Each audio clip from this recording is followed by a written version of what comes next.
GC GS3. Ito guys, ito yung reservoir nya, ito yung makina nya guys. Ito takip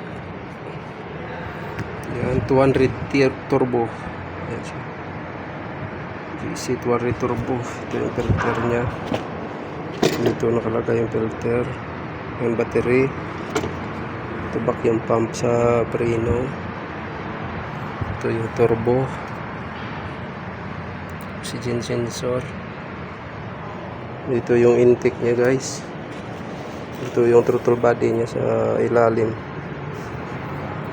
ito yung intake, ito yung injector nya guys, sama sa intake. Yan. Throttle body nya guys, ito yung throttle body.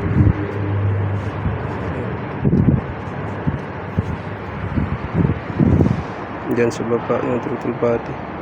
Ito guys, GS3.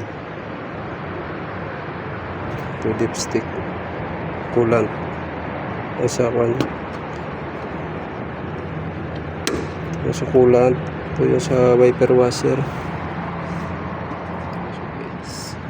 ABS motor, ito ABS.